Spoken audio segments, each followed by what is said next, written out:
नमस्कार दोस्तों, मैं रश्मि मेरे चैनल में आप सबका बहुत-बहुत है स्वागत है और मैं आपके लिए करवा चौथ की व्रत कथा लेकर आई हूँ। ये व्रत कथा आपको किसी भी पुस्तक में जल्दी नहीं मिलेगी और बहुत ही अच्छी व्रत कथा है। तो चलिए मैं स्टार्ट करती हूँ। तो प्राचीन काल में एक परिवार में 7 बहुएँ थी। 6 बहुएँ बहुत ही अमीर परिवार की थी, जिस कारण से उसका बहुत सम्मान होता था। लेकिन जो 7वीं बहू थी उसके मायके में कोई ना था। वह घर का सारा काम काज करती और इससे कोई उसकी परवाह भी नहीं करता था और सब उसे तंग करते। त्योहारों पर भी इसके घर से कोई ना आता, उसे बहुत दुःख होता। हर वर्ष की तरह इस बार भी करवा चौथ पर सभी बहुओं के घर से कोई ना कोई कुछ ना कुछ करवा चौथ के लिए लेकर आया था, पर छोटी बहू के घर से कोई नहीं आया। इससे दुखी होकर वह घर से निकल पड़ी और जंगल जाकर रोने लगी।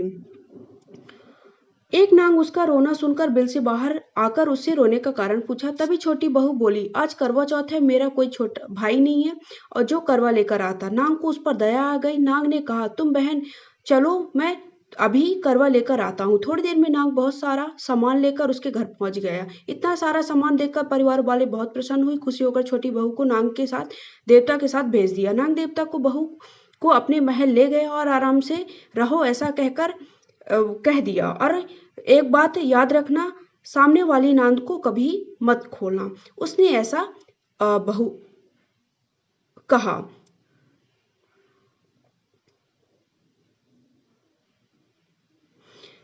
बहू बहुत दिनों तक महल में आराम से रहती रही। एक दिन महल में कोई नहीं था तो उसने नांद उठाकर देखा तो सांप के छोटे छोटे बच्चे भागने लगे। घबराकर उसने नांद ढक दी, जिससे सांप की पूंछ नांद के नीचे आने से कट गई। कुछ देर बाद जब नाग महल में आया, बहू ने सब बात बताई और गलती के लिए क्षमा भी मांगी। कुछ दिनों बाद छोटी बहू ने ससुराल जाने की इच्छा की तो नाग देवता ने धन सोना आदि चीजें देकर उसे विदा कर दिया।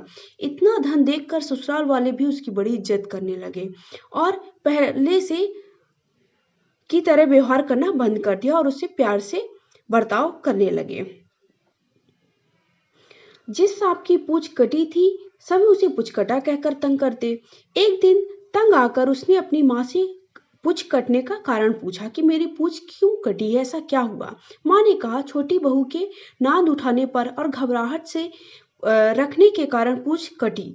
तो सांप बोला, मैं बदला लूंगा। माँ ने समझाया पर वह नहीं माना। एक दिन मौका पाकर वह छोटी बहू के घर में घुस गया और उसे काटने का सोचने लगा। तभी उसे बहस करने की आवाज सुनाई दी और छोटी बहू कसम खाकर अपनी सास से कह रही थी कि मैंने ऐसा कुछ नहीं किया है, मैं कसम खाती हूँ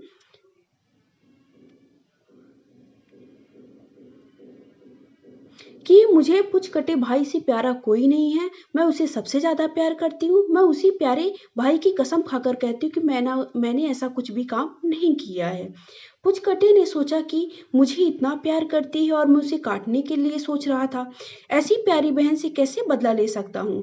और चुपचाप घर वापस आ गया। बदला के बारे में सोचना बंद कर दिया। तभी से पुचकटा भाई अपनी बहन के लिए प्रतिवर्ष चौथ के दिन करवा लेकर जाता और बहन से बहुत प्यार से करवा चौथ का व्रत करती।